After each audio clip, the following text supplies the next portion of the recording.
بسم اللہ الرحمن الرحیم۔ یقین کی دولت کیا تم گلی میں دکان کھولو گے؟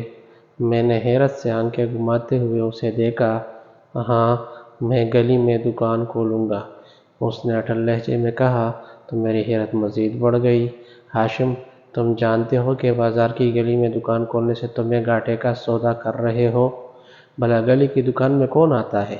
میری مانو تو بازار میں دکان کھول لو، میں نے اسے مشورہ دیتے ہوئے کہا۔ وکاس، تم جانتے ہو کہ بازار میں کوئی بھی دکان مجھے مناسب ریٹ پر نہیں مل رہی۔ کسی کا کرایہ بہت زیادہ ہے تو کسی کی جگہ بہت کم۔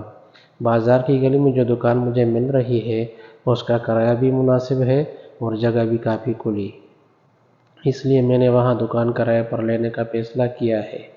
ہاشم کہتا چلا گیا، لیکن یار یہ بھی تو ہے کہ اس گلی کی دکان میں آئے گا کون؟ تم اتنے پیسے خرچ کر کے کپڑا خریدو گے، اگر اس میں فائدہ نہ ہوا تو کیا تم نے اس پہلو پر کبھی نہیں سوچا؟ میری بات سن کر ایک رنگ اس کے چہرے پر آ کر گزر گیا۔ شاید میری کڑوی کسیلی باتیں اسے اچھی نہیں لگ رہی تھی۔ پھر وہ دھیرے سے مسکرایا اور وہ کچھ کہا جس کی مجھے توقع نہ تھی۔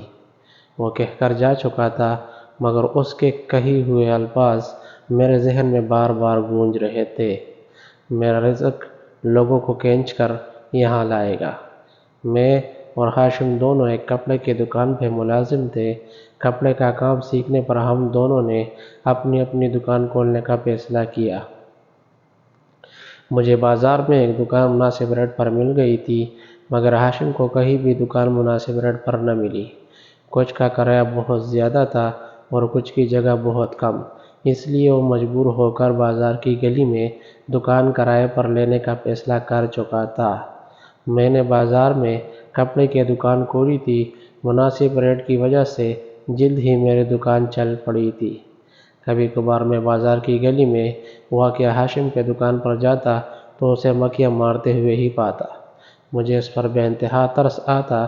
جب بھی میں اسے گلی میں دکان کھولنے کے نقصان سے آگاہ کرتا تو اس کی بس ایک ہی رٹ ہوتی، میرا رزق لوگوں کو کھینچ کر یہاں لائے گا۔ اس کے الفاظ سن کر نہ جانے مجھے کیا ہوتا کہ میرا منہ خود بخود بند ہو جاتا اور میں اسے حیرت سے دیکھتا ہی رہ جاتا۔ یہ موسم گرما کی ایک چمکتی ہوئی صبح تھی۔ گرمی اور لوڈ شیڈنگ نے لوگوں کا برا حال کر دیا تھا۔ آج صبح ہی سے بازار میں بہت کم رش تھا۔ گرمی سے بچنے کے لیے لوگ گھروں میں پناہ لیے ہوئے تھے۔ صبح سے دوپہر ہو گئی تھی، مگر میری دکان پر ایک بھی گاہک نہ آیا تھا۔ آخر دکان بند کر کے میں نے ہاشم سے ملنے کا فیصلہ کیا۔ میرا خیال تھا کہ وہ بھی میری طرح فارغ ہی بیٹھا ہوگا، چلو اس بہانے گپ شپ ہو جائے گی۔ ہاشم کی دکان پر جا کر میں ٹٹک کر رک گیا۔ دکان کچا کچ کسٹمر سے بھری ہوئی تھی۔ ہاشم بے انتہا مصروف تھا۔ کچھ دیر تک میں کھڑا دیکھتا رہا۔ جب رش کم ہو گیا تو میں اندر داخل ہوا۔ مجھے دیکھتے ہی ہاشم کھل اٹھا اور گنے کی رس سے میرے تواضع کرنے لگا۔ جب دکان گاہکوں سے خالی ہو گئی تو میں بول پڑا، ہاشم تم تو بے انتہا مصروف ہو گئے ہو، بس اللہ عز و جل کا کرم ہے یار، یہ کہہ کر مسکرانے لگا۔ ہاں، اللہ عز و جل کا کرم بھی ہے اور ساتھ میں یقین کی دولت بھی، میں نے بھی مسکراتے ہوئے کہا۔ تو وہ چونک پڑا، کیا مطلب؟ مطلب یہ کہ میرا رزق لوگوں کو کھینچ کر یہاں لائے گا۔ میں نے اتنا ہی کہا تھا کہ وہ سارا مطلب سمجھ گیا اور مسکرانے لگا، اور پھر ہم دونوں گنے کے رس سے لطف اندوز ہونے لگے۔ محبت اور صرف محبت حقیقی۔ یہ کیا ہے؟ رئیس عثمانی صاحب نے ایک برتن کی دکان کے اندر رکھے ہوئے روٹی بنانے کے کالے توے کی طرف اشارہ کرتے ہوئے پوچھا۔ میں ان کے اس غیر متوقع سوال پر تھوڑا سا بوکھلا گیا۔ جی یہ؟ پھر تھوڑا سنبھلتے ہوئے میں نے کہا، حضرت یہ روٹیاں پکانے کا توا ہے۔ مسکرائے، کہنے لگے، آپ نے زندگی میں کبھی خریدا ہے؟ میں سوچ میں پڑ گیا۔ ہاں، غالباً ایک بار جب میں اپنے والدین سے الگ ہوا تھا اور اپنا گھر نئے سرے سے بسایا تھا۔ عثمانی صاحب کچھ سوچتے ہوئے کہنے لگے، صرف ایک بار؟ اب تک کی پوری زندگی میں؟ میں نے کہا، جی بالکل، ایک ہی بار۔ عثمانی صاحب کہنے لگے، اور آپ سے پہلے غالباً آپ کے والدین نے بھی زندگی میں ایک یا دو بار ہی یہ چیز خریدی ہوگی۔ میں نے کہا، یقیناً یہ ایسی چیز تو ہے نہیں جو روز خریدی جائے۔ عثمانی صاحب کے ہونٹوں پر پھر تبسم پھیل گیا۔ کہنے لگے، یہی بات میں آپ کو سمجھانا چاہ رہا تھا کہ ایک ایسی چیز کہ جس کے خریدنے کی ضرورت ایک خاندان کو بمشکل زندگی میں ایک یا دو بار پڑتی ہے۔ آسمان کی طرف اشارہ کرتے ہوئے، صدقے جائیے اس رازق کے، یہ جو دکاندار ہے نا برتن والا، یہ روز کے 15-20 توے بیچتا ہے۔ کتنے؟ میں نے دہرایا، 15-20۔ کہنے لگے، جی بالکل، 15-20۔ وہ کون لوگ ہیں جو اس سے خرید کے جاتے ہیں؟ آپ کہیں گے کہ شہر بڑا ہے، ضرورت نکلتی رہتی ہے، مگر سوچئے کہ وہ کون ہے جو ضرورتیں پیدا کرتا ہے اور ان ضرورتوں کے بہانے لوگوں کو روزی کا بندوبست کرتا ہے۔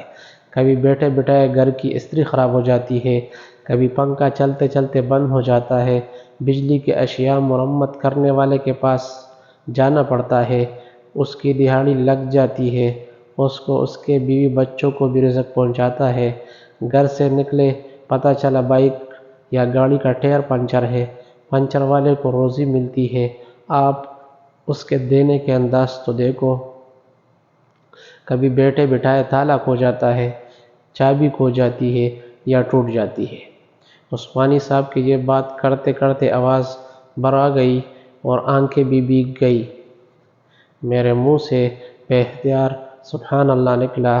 میں نے کہا، واہ عثمانی صاحب، آپ نے رازق کے رزق دینے کے انوکھے انداز کی طرف بہت شاندار انداز سے اشارہ کیا ہے جو ہم کبھی غور نہیں کرتے۔